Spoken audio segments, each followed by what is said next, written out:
पन्नगे च सुरेन्द्रे च कौशिके पाद संस्पृशि निर्विशेष मनस्काय श्री वीरस्वामिने नमः। आरहत वाङ्मय में कहा गया है, अपनट्ठा पवट्ठावा कोहा वा जइवा भया हिंस गम्न मुसंग बूया नोवि अन्नम बया वै। आदमी झूठ बोलता है, बोलने वाले झूठ बोलते हैं, उसके पीछे कारण क्या हो सकता है? दो संदर्भों में कारण मीमांसा की जा सकती है। एक कारण समूह है, यानी किसके लिए आदमी झूठ बोलता है।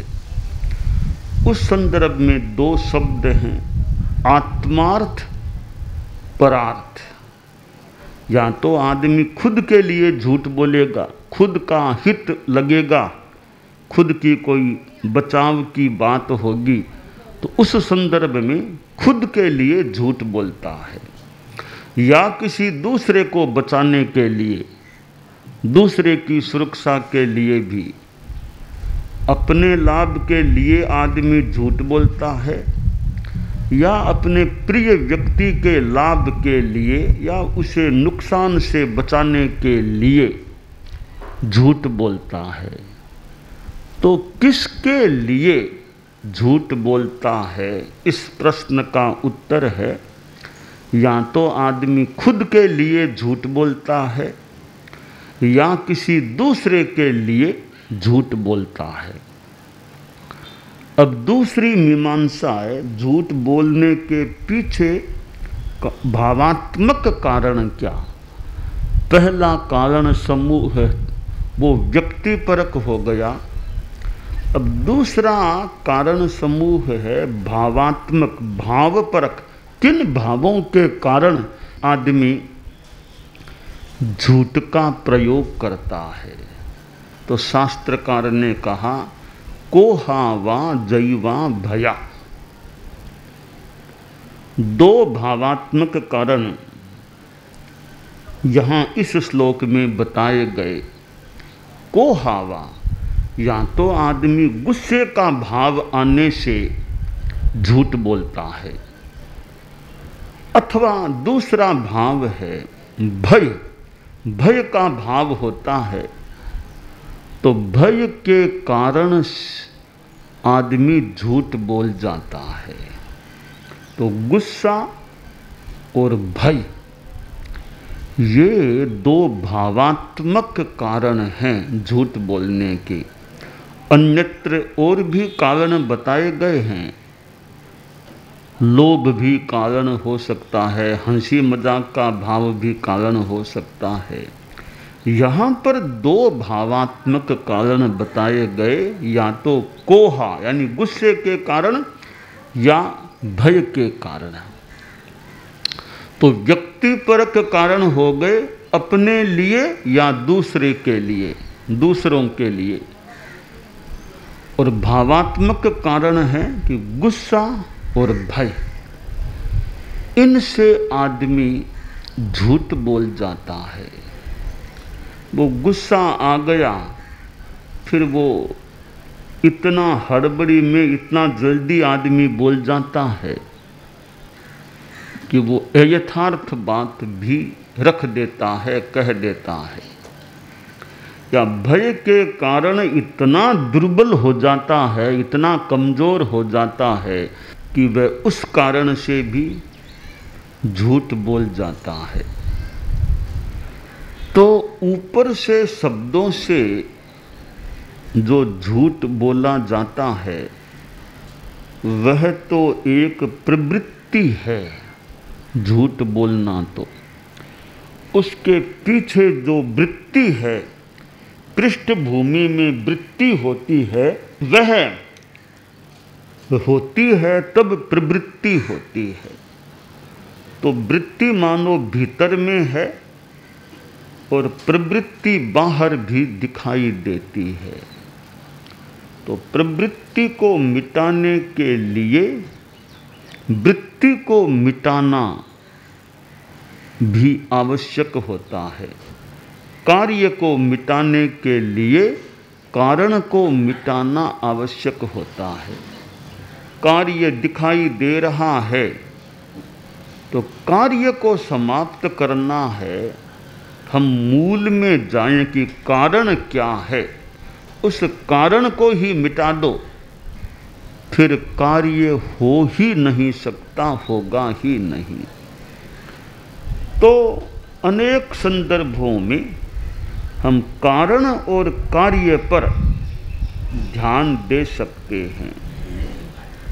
परिणाम क्या है और परिणाम की पृष्ठभूमि में उसका कारण क्या है।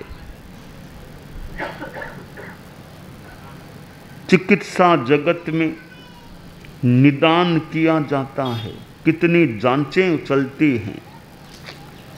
MRI कराओ, सिटी स्कैन कराओ, एक्सरे तो सामान्य बात है, फिर आगे MRI, सिटी स्कैन। पैर में तकलीफ हो गई, डॉक्टर साहब MRI करनी पड़ेगी, सिटी, तो बस वो MRI कराओ ताकि कारण की खोज ठीक हो सके, कारण को पकड़ा जा सके। तो कई बार डॉक्टर को दिखाओ तो पहले ये जांचें कराओ, ब्लड टेस्ट कराओ, वो कराओ, बाद में कोई इलाज की बात। तो ये डॉक्टर भी कारण को पकड़ने के लिए मानो, यानी चिकित्सा जगत में भी निदान है। निदान हो उसके बाद निर्णय होगा इलाज क्या करना। तो यही बात हम जीवन के व्यवहार में देखें कि कार्य हो रहा है तो उसके पीछे कारण क्या है। आदमी झूठ बोलता है तो कारण क्या है। उस कारण को कमज़ोर कर देंगे तो झूठ बोलने की बात भी कम हो सकेगी या समाप्त भी हो सकेगी।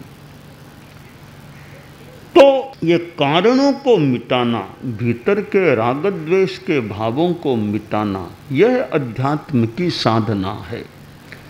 परम पूज्य आचार्य तुलसी आचार्य महाप्रज्ञ जी प्रेक्षा ध्यान की बात करते। प्रेक्षा के शिविर भी लगते, अभी भी शिविर लगते हैं। और लाडनो जैन विश्व भारती में तो शिविर लगते, उस समय वो तुलसी अध्यात्म निडम में शिविर लगते। युवाचार्य महाप्रज्ञ जी तो वहाँ संभवतः शिविर संचालन भी करते। परम पूज्य आचार्य तुलसी भी कई बार दोपहर में वहाँ निडम में पधारते और प्रवचन भी हुआ करता था।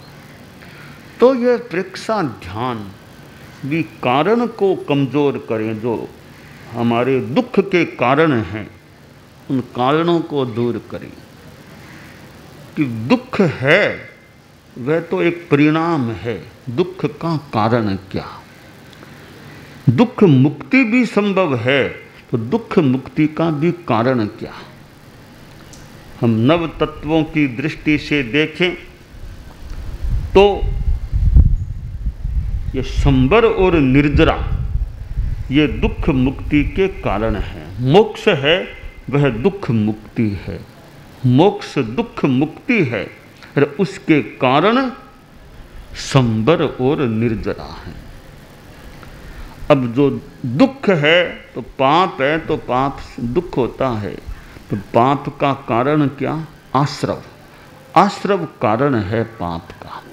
तो आश्रव को निरुद्ध करो तो दुख का कारण बंद हो सकेगा। जो पहले से अर्जित कर्म हैं संबर, आश्रव का निरोध तो संबर किया कि निरोध हो गया, और पहले से अर्जित कर्म है उसके लिए निर्जरा है। तो संबर और निर्जरा ये दुख मुक्ति के कारण हैं और मोक्ष दुख मुक्ति है। इधर आश्रव है वह दुख का कारण है। और ये हमारे आत्मा के साथ ये पाप कर्म पुण्य कर्म जो बंधे हुए हैं, पाप से दुख होता है, पर पाप का भी कारण क्या? पाप क्यों बंधा? पाप दुख का कारण है, तो पाप कर्म बंधा क्यों?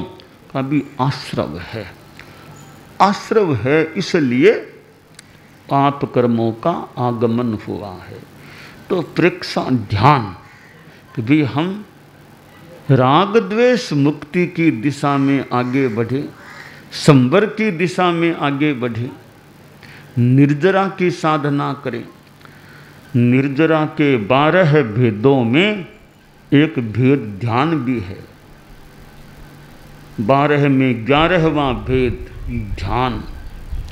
तो प्रेक्षा ध्यान, प्रेक्षा देखना, प्रकर्षेण ईक्षणम इति प्रेक्षा, गहराई से विशेषतया देखो, बिना राग द्वेष के भाव के देखो। श्वास को देखो, शरीर के प्रकंपनों को देखो, चैतन्य केंद्रों को देखो। यह देखने की साधना है। तो प्रेक्षा में मानो वो चेतना का व्यापार। 8 आत्माएं बताई गई हैं, द्रव्य आत्मा, कषाय आत्मा, योग आत्मा, उपयोग आत्मा। उपयोग आत्मा यानी हम उपयोग चेतना का व्यापार करें, मात्र चेतना का व्यापार देखें, बस केवल देखें। कषाय आत्मा यानी राग द्वेष, योग आत्मा मन में राग द्वेष के भाव रूप में अशुभ योग न आए। तो ये उपयोग आत्मा प्रखर बने। द्रव्य आत्मा, कषाय आत्मा, योग आत्मा, उपयोग आत्मा, ज्ञान आत्मा, दर्शन आत्मा, चारित्र आत्मा, वीर्य आत्मा। तो मानो प्रेक्षा ध्यान में वो उपयोग आत्मा को प्रखर बनाना होता है। केवल उपयोग चेतना का व्यापार देखते रहो, शुद्ध भाव से, बिना राग द्वेष के देखते रहो। तो भगवान महावीर ने कितनी साधना की होगी। परम पूज्य आचार्य तुलसी के आचार्य काल में प्रेक्षा ध्यान का प्रादुर्भाव हमारे धर्म संघ के द्वारा किया गया। और विशेषतया मुनिश्री नथमल जी स्वामी टमकोर, जो बाद में आचार्य महाप्रज्ञ जी बन गए, उनका विशेष इस क्षेत्र में और योगदान। और वे तो कितना अपना समय भी प्रेक्षा ध्यान के संदर्भ में लगाते थे। कितना साहित्य है प्रेक्षा ध्यान के संदर्भ में, कितने कैसेट्स आदि।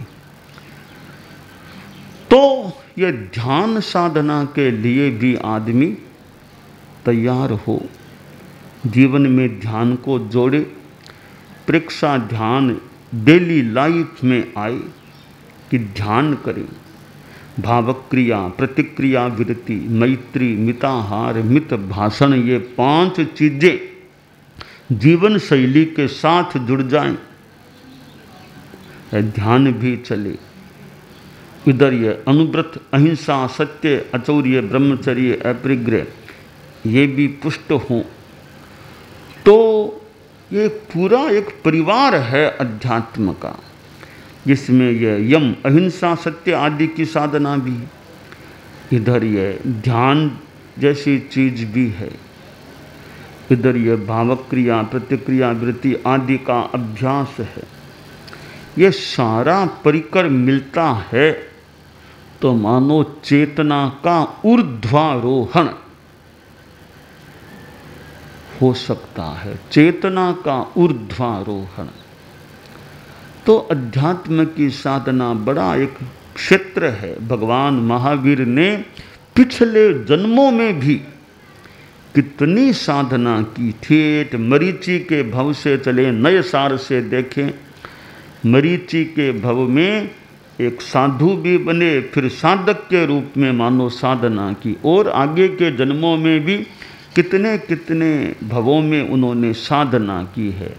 फिर महावीर के भव में तो खैर की ही थी, वहाँ तो अंतिम मानो निष्पत्ति का समय भी आ गया।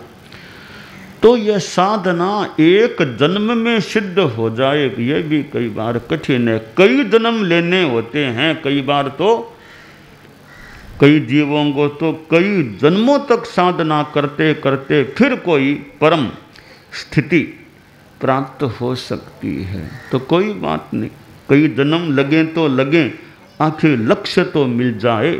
बाबा पेड़ के नीचे बैठा था, तपस्या जब साधना करता था, कोई लड़का पास में से गुजर रहा था, लड़के ने बाबा को नमस्कार किया, तो बाबा ने पूछा, रे कहाँ जा रहे हो?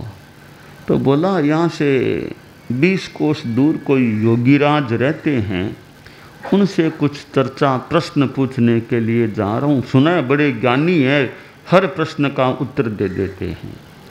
तो बाबा बोला, देखो जा ही रहे हो तो एक सवाल ये भी पूछ लेना कि मेरे जन्म कितने बाकी है? इतनी साधना कर ली, अब कितने जन्म और लेने पड़ेंगे? लड़का गया, वहाँ बात करके आया, वापस बाबा से मिला। तो बाबा बोला, बेटा उत्तर लाए? कहाँ महाराज लाया हूँ। क्या उत्तर है?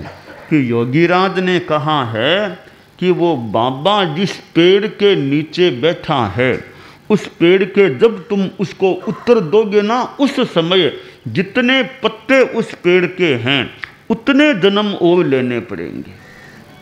उतने जन्म और लेगा तब जाकर कोई परम ज्ञान की प्राप्ति होगी। तो कई बार अनेक अनेक जन्म लेने पर वो परम ज्ञान और मोक्ष की स्थिति बन सकती है। तो बाबा बोला, बेटा इतने में मुझे संतोष है, अनंत अनंत जन्म लेने होते हैं, मेरी सीमा तो होगी ना, इतने ही जन्म बचे हैं। अनंत अनंत जन्म तो ये तो मान लो पत्ते 1000, मान लो 2, कितने होंगे? तो बहुत कम, मेरी सीमा में आ गया अब मेरा, इतनी सीमा के बाद तो मोक्ष मिलना है।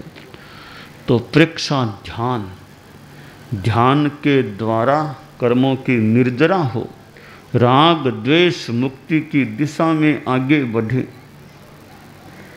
और ठीक है, सब साधु न भी बन सके तो साधक भी बन जाएं।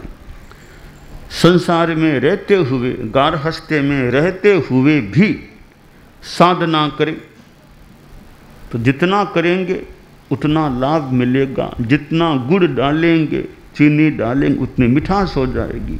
तो घर में रहते हुए भी अपने घर में आने का प्रयास करें। ये बाहर का घर है, उसमें तो मान लो रहना होता है, पर अपने भीतर के घर में भी जितना रह सकेंगे, जितना ध्यान आदि की गहराई में जाएं, आत्मस्थ रहें, तटस्थ रहें, मध्यस्थ रहें, समता में स्थित रहें, हम अपने घर में रह सकते हैं। तो प्रेक्षा ध्यान के द्वारा हम अपने में रहने की स्थिति में आ जाएं। राग द्वेष नहीं, रहो भीतर जियो बाहर, कि भीतर में रहो, बाहर भी जीना है, दुनिया में भी रहना है, समाज में रहना है, काम भी करना है, बातचीत भी करना है, पर भीतर में रहते हुए, राग द्वेष मुक्त रहते हुए संसार में जिए। जहाँ पुम्मम जले जायम नोवलिप्पई वारिणा, जैसे पद्म कमल पानी से अलिप्त होता है, पद्म पत्र अलिप्त होता है पानी से, जल में रहते हुए भी, वैसे संसार में रहते हुए भी, घर में रहते हुए भी अलिप्त रहने का प्रयास करें। सादगी पूर्ण जीवन, संयम का जीवन, और अपना समय जितना ध्यान आदि स्वाध्याय में और में लगा सकें उतना लगाने का प्रयास करें। तो ये ध्यान ठीक है, ज़्यादा समय नहीं, में थोड़ी देर का भी ध्यान कर लें, आधा घंटा ही कर लें, पौन घंटा कर लें, और काम के 2 कार्य के बीच में थोड़ा ध्यान कर लें। ऑफिस में बैठे हैं, मान लो 1.5-2 घंटा काम कर लिया, अब थोड़े लोग और हैं नहीं, 5-7 मिनट ध्यान कर लो अपना, क्या बीच बीच में ही ध्यान कर ले। एक कार्य की समाप्ति के बाद दूसरा कार्य शुरू करने से पहले थोड़ी देर टाइम मिले तो थोड़ा ध्यान का प्रयोग कर लें, कायोत्सर्ग कर लें, रिलैक्सेशन कर लें। तो जो थोड़े थोड़े प्रयोग से भी कुछ प्राप्ति हो सकती है। तो कुछ समय निकालने का प्रयास करें, लक्ष्य बन जाए तो आदमी समय निकाल करके साधना में भी अपने आप को नियोजित कर सकता है। तो लंबा समय न मिले तो थोड़े थोड़े दिन में अनेक बार ध्यान कायोत्सर्ग का प्रयोग कर लें कि अब भोजन करने से पहले भी मान लो ऐसे ही बैठे हैं, भोजन में देरी है, थोड़ा सा ध्यान का प्रयोग कर लें, सामान्य सरल प्रयोग कर लें। ऑफिस में अभी कोई है नहीं आया हुआ आदमी तो टाइम है, कुर्सी पर भी बैठे बैठे अपना थोड़ा सा प्रयोग कर लें। जरूरी नहीं नीचे ही बैठना पड़ेगा, कुर्सी पर बैठे आराम से वहाँ ध्यान का रिलैक्स कर लें, शरीर को स्थिर कर लें। और दीर्घ श्वास है, एक दर्शन केंद्र आदि पर कोई, जैसे दर्शन केंद्र पर अरुण रंग का ध्यान कर लें, बाल सूर्य, ऐसा कोई प्रयोग कर लें तो थोड़ा मानो भीतर में जाने की स्थिति का निर्माण कुछ अंशों में भी होता रहे। बाकी तो चलते चलते भी आदमी प्रयोग करे, भाव क्रिया रखे, गमन योग, भोजन योग की आदमी की जीवन शैली कि भोजन किस तरह राग द्वेष मुक्त भोजन और भजन भी करे। भोजन तो करना पड़ता है शरीर के लिए, टाइम पर भजन करें, ध्यान करें। भाषा कैसे बोलते हैं और भूषा, ज़्यादा विभूषण आदि में तो ज़्यादा चेतना आसक्त नहीं है। तो भजन, भोजन, भाषा, भूषा, इन चीज़ों पर ध्यान दें भी जीवन अच्छा रहे। संसार में रहते हुए भी अपने आप में रहने का अभ्यास करें, बाहर जीना और भीतर में रहना। तो प्रेक्षा ध्यान जो मानो हमें भीतर में रहने की कला सिखाने वाला एक उपक्रम बन सकता है और मूल आत्मा की शुद्धि, चित्त की शुद्धि वो खास चीज है। हालांकि प्रेक्षा ध्यान योग आदि से शरीर का लाभ भी, ऐसे छोटे छोटे प्रयोग कि शरीर की समस्या का भी समाधान मिले तो मिल जाए। शरीर का समाधान वो भी आदमी को भी, मेरी शरीर की समस्या भी दूर हो जाए तो ये भी एक उपलब्धि है। इससे भी आगे चलें। आदि यानी व्याधि, आधि उपाधि, व्याधि दूर हो गई तो भी आदमी को एक लाभ हो गया। आगे आदि मानसिक जो बीमारियां हैं वो दूर हो जाएं। फिर उपाधि भावात्मक बीमारियां हैं, राग द्वेष घृणा ईर्ष्या अहंकार, ये दूर हो जाएं। ये बहुत ही बड़ी बात है। तो व्याधि यानी फिजिकल डिजीज वो व्याधि है, आदि मेंटल डिजीज आदि है, उपाधि इमोशनल डिजीज भावात्मक बीमारी उपाधि। इन सब के पार समाधि, पीस ऑफ माइंड, और गहराई में जाएं समाधि है। तो पार गांव आए हैं, व्याधि के पार आदमी रहे, आदि के पार हो जाए, उपाधि के पार हो जाए, और संसार समुद्र से पार की तो है ही बहुत बड़ी बात। व्याधि आदि उपाधि इनसे पार हो जाए, समाधि में रहे तो बहुत बड़ी एक जीवन की स्थिति बन जाती है। तो यह प्रेक्षा ध्यान जो परम पूज्य आचार्य तुलसी आचार्य महाप्रज्ञ जी और हमारे आगम हैं, ग्रंथ हैं, जहाँ इनके सूत्र भी प्राप्त किए जा सकते हैं, और आगम है, ग्रंथ है, फिर साथ में खुद का अनुभव हो, तो यूँ कुल मिलाकर के अनेक ध्यान पद्धतियाँ हैं, रास्ते अनेक हैं। उस कोई बढ़िया रास्ता ले लो। तो हमारे यहाँ ये प्रेक्षा ध्यान का क्रम जो चलता है, हम ध्यान के द्वारा भीतर में रहने की दिशा में आगे बढ़ने का प्रयास करें, यह हमारे लिए कल्याणकारी हो सकता है। दानान सेठम अभय पयाणम सच्चे सुया अणवज्जं वयंती तवे सुया उत्तम बंभचेरम लोगुत्तमे समणेणाय पुत्र। ते